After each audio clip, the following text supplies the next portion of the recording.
আসসালামু আলাইকুম। চতুর্থ শ্রেণীর বিজ্ঞান বই নিয়ে ধারাবাহিকভাবে আলোচনা করছিলাম, তার ধারাবাহিকতা এখন 69 পৃষ্ঠার টপিক 3 নাম্বারটি নিয়ে আলোচনা করব। দৈনন্দিন জীবনে গতি পরিবর্তনে বলের ভূমিকা। আমরা এটা নিয়ে এখন আলোচনা করব। গতির পরিবর্তনে বলের কী ধরনের প্রভাব ঘটে? কাজ: গতি পরিবর্তনে বলের প্রভাব পর্যবেক্ষণ। যা করতে হবে, নিচের ছবিগুলো পর্যবেক্ষণ করে গতির পরিবর্তনে বল কিভাবে কাজ করে তা ছকে লিখি। এখানের মধ্যে দেখো পতাকা উত্তোলন, সাইকেল চালানো, এরপরে সাঁতার কাটা, এই বিষয়গুলো আমরা দেখলাম। এখানের মধ্যে বিষয় দিয়েছে গতির পরিবর্তনে বলের প্রভাব, পতাকা উত্তোলন, সাইকেল চালানো, সাঁতার কাটা, এই বিষয়গুলো এখন আমরা দেখব। পতাকা উত্তোলন: দড়িতে নিচের দিকে বল প্রয়োগ করলে পতাকাটি উপরের দিকে উঠতে থাকবে। সাইকেল চালানো: প্যাডেলে বল প্রয়োগ করা হলে সাইকেলটি সামনের দিকে চলতে থাকবে। সাঁতার কাটা: হাত পা নেড়ে পানিকে পিছনের দিকে ঠেলা হলে পানি আমাদের শরীরের সামনের দিকে ঠেলা দিবে।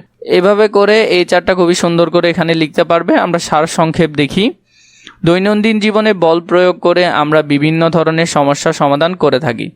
সাইকেল চালানো, পতাকা উত্তোলন, সাঁতার কাটার জন্য বলের প্রয়োজন হয়। গতি পরিবর্তনে বলের ভূমিকা সম্পর্কে আরও কিছু জানি। দৈনন্দিন জীবনে আমরা নানান ধরনের কাজ করে থাকি। এই কাজ করার ক্ষেত্রে বিভিন্ন ধরনের বল প্রয়োগ করা হয়, যেমন ধাক্কা, টানা, চাপ ইত্যাদি।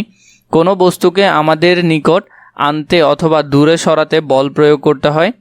সাইকেল চালানোর জন্য আরোহী সিটে বসে প্যাডেলের ওপর পা রেখে প্যাডেলগুলো একই চেইন দ্বারা পিছনের চাকার সাথে যুক্ত করে আরোহী যখন প্যাডেলগুলোতে বল প্রয়োগ করে তখন পিছনের চাকাটি ঘুরতে থাকে এবং সাইকেলটি সামনের দিকে এগিয়ে যায়। এভাবে সাইকেল গতিশীল হয়। মানে আমরা যখন দেখি সাইকেলের আমরা দেখি সামনের চাকা আর পরের চাকা। তো পরের চাকার এখানের মধ্যে একটা চেইন লাগানো থাকে, এই সামনের সাথে প্যাডেলের সাথে চেইন লাগানো থাকে। চাপ দিলে এই চাকাটা ঘুরতে থাকে, পেছনের চাকাটা। এই জন্য আমরা সামনের দিকে যেতে পারি। যখন থামানোর প্রয়োজন হয় তখন সাইকেলের প্যাডেল ঘোরানো বন্ধ করে দেওয়া হয়। এছাড়া হাতে ব্রেক চেপে গতি কমিয়ে সাইকেল থামানো হয়। আরোহী হ্যান্ডেলের ওপর বল প্রয়োগ করে সাইকেলের দিক পরিবর্তন করে ডান বামে যেতে পারে। পতাকা উত্তোলনের সময় একটি রশি বা পতাকার দণ্ড প্রয়োজন হয়। পতাকাটি রশির এক মাথায় বাঁধা থাকে। দণ্ডের শীর্ষে একটি রিং লাগানো থাকে, যার ভিতর দিয়ে পতাকার রশিটি অনায়াসে যাতায়াত করতে পারে।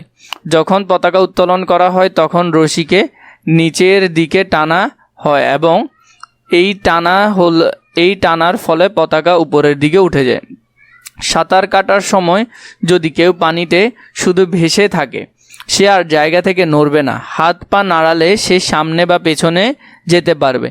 আমরা বুঝলাম সাঁতারের সময় সামনে এগিয়ে যেতে বল প্রয়োজন। এই বল আমরা কিভাবে প্রয়োগ করি? প্রকৃতপক্ষে সাঁতারের ক্ষেত্রে আমরা পানি পেছনের দিকে ঠেলি, তখন পানি আমাদের শরীরের সামনে ঠেলে দেয় এবং আমরা এগিয়ে যাই। আমরা যত বেশি জোরে হাত পা নাড়াবো তত বেশি দ্রুত সামনে যেতে পারবো। তো এইভাবে করে তোমরা এই অধ্যায়ের যে বিষয়গুলো আছে এগুলো ধারাবাহিকভাবে সমাধান করতে পারবে।